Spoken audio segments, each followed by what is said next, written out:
பிறந்த ஒரு பிள்ளையா எனக்கும் வாழ்க்கையில வறுமைனா என்னன்னு எனக்கு நல்லாவே தெரியும். பசினா என்னன்னு எனக்கு நல்லாவே தெரியும். நான் ஒன்றும் பெரிய மன்னர் பரம்பரையில் இருந்தெல்லாம் வந்துடல. உங்களை மாதிரிதான், உங்கள ஒருத்த மாதிரிதான், உங்க குடும்பத்துல ஒருத்த மாதிரிதான், உங்க புள்ள மாதிரிதான், உங்க மகன் மாதிரிதான், உங்க அண்ணன் மாதிரிதான், உங்க தம்பி மாதிரிதான்.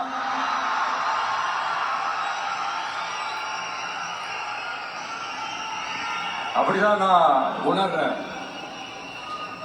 நீங்களும் என்ன அப்படி நினைச்சதுனாலதான் சினிமாவில் எனக்கு ஒரு மிகப்பெரிய ஒரு இடத்த ஒன்று கொடுத்தீங்க.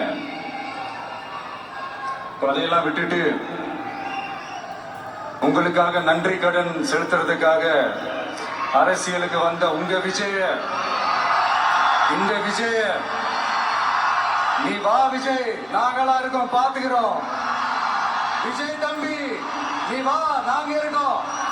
விஜய் தம்பி நீ வா, நாங்க இருக்கோம்.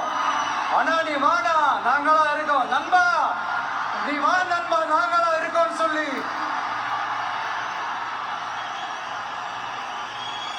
அவ்வளவு அன்பா, அவ்வளவு உறவா என்ன ஏத்துக்கிட்டீங்க. இந்த நேரத்தில் இதை நான் சொல்லணும்.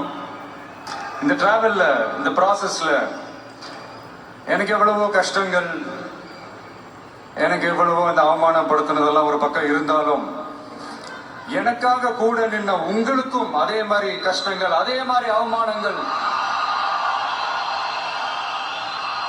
அதையெல்லாம் நீங்க பெருசா எடுத்துக்காம, அதையெல்லாம் நீங்க பொருட்டாவே எடுத்துக்காம, என்னோட வலிகளை, என்னோட வேதனைகளை உங்களோட தான் நினைச்சு என் கூடவே நின்னு இன்னைக்கு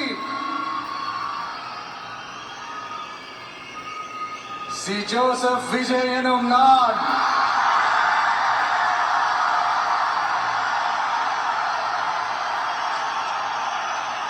அதை உண்மையாக்கி இருக்கிறீங்க.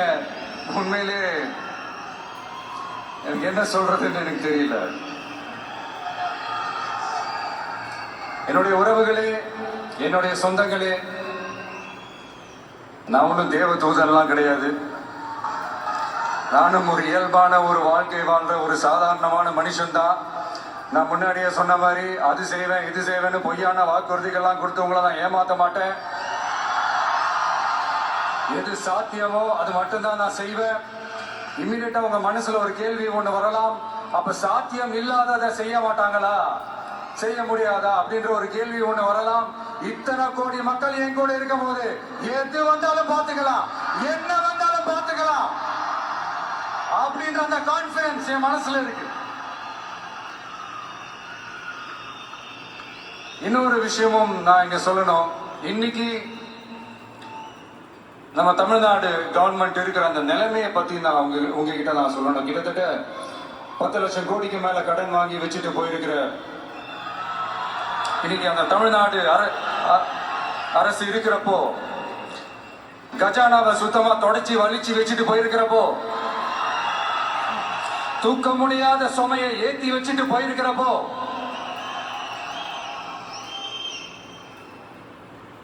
அப்படிப்பட்ட ஒரு நிலைமையில தான் இந்த பொறுப்பை நம்ம கையில எடுத்திருக்கிறோம். உடனே நீங்க நினைக்கலாம், என்னடா இவர் ஏதோ பொறி வச்சு பேசுறாரு அப்படின்ட்டு. அப்படிலாம் எதுவுமே கிடையாது. உள்ள போய் பார்த்தா தான் தெரியும் எது எந்த நிலைமையில இருக்குன்னு, என்ன இருக்கு என்ன இல்ல, எது எந்த நிலைமையில இருக்கு எது எந்த நிலைமையில இல்ல. சோ அதையெல்லாம் பார்த்துட்டு உங்களுக்கு ஒரு வெள்ளை அறிக்கையா அதை வெளியிடணும்னு நான் நினைக்கிறேன். ஒரு டிரான்ஸ்பரண்டான ஒரு கவர்மெண்டா, அதாவது இன்னைக்கு நம்ம தமிழ்நாடு கவர்மெண்ட் இந்த நிலைமையில தான் இருக்கு அப்படின்றத உங்ககிட்ட சொல்லிட்டு I just want to take it forward from there. அதான் நான் முதல்ல செய்யணும்னு நினைக்கிறேன். தமிழ்நாட்டை பொறுத்த வரைக்கும் இப்ப யாரையாவது போய் ஏதாவது சந்திக்கணும் அப்படின்னா இந்த மூஞ்ச மூட்டிக்கிட்டு போய் சந்திக்கிறதோ, என்ன நான் மறைமுகமா உங்களுக்கு தெரியாம போய் சந்திக்கிறதோ அப்படிலாம் நான் செய்ய மாட்டேன். எதுவா இருந்தாலும் வெளிப்படையாக ஒளிவு மறைவு இல்லாம தான் நான் செய்வேன். இவ்வளவு பெரிய ஒரு பொறுப்பை என் கையில கொடுத்திருக்கிறீங்க. அதே நேரத்துல எனக்கு கொஞ்சம் அவகாசமும் நீங்க கொடுக்கணும்னு நான் ரிக்வெஸ்ட் பண்ணி கேட்டுக்கிறேன். நான் சொன்னதையெல்லாம் படிப்படியா நிறைவேற்ற நான் ட்ரை பண்ணுவேன், நிறைவேற்றுவேன். அதே நேரத்தில் எனக்கு கொஞ்சம் அவகாசம் கொடுத்தீங்கன்னா எனக்கு கொஞ்சம் உதவியாகவும் ஒத்துழைப்பாகவும் இருக்கும்.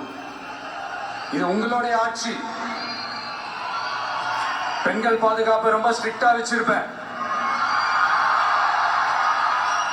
போதைப் பொருள் கலாச்சாரம் அதை கண்ட்ரோல் பண்றதுக்கு என்னென்ன ஸ்டெப்ஸ் எடுக்கணும், என்னென்ன முயற்சிகள் எடுக்கணும், இன்னிலிருந்து அதை நான் எடுப்பேன். நம்ம பசங்களை அதுல இருந்து காப்பாற்ற வேண்டியது நம்ம அரசனுடைய பொறுப்பு. அதே மாதிரி சட்டம் ஒழுங்கு எல்லாருக்குமான பாதுகாப்பை நான் உறுதிப்படுத்துவேன். என்ன அவமானப்படுத்துறவங்களாகவே இருந்தாலும், என்ன கஷ்டப்படுத்துறவங்களாகவே இருந்தாலும், அவங்களும் என் மக்கள் தானே. நண்பர்களாக இருந்தாலும் எதிரிகளாக இருந்தாலும் 8 கோடி மக்களும் என் மக்கள் தானே.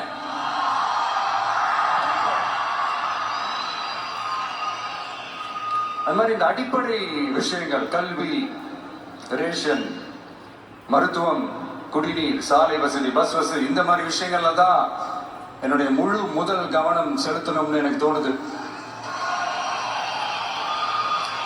நான் முன்னாடியே சொன்ன மாதிரி மக்கள் பணத்துல இருந்து ஒரு பைசா கூட நான் தொட மாட்டேன். எனக்கு அது அவசியமும் இல்லை. அது உங்களுக்கு நல்லாவே தெரியும். இந்த விஷயம் தப்பு பண்ண மாட்டான், தப்பு பண்ணவும் விட மாட்டான்.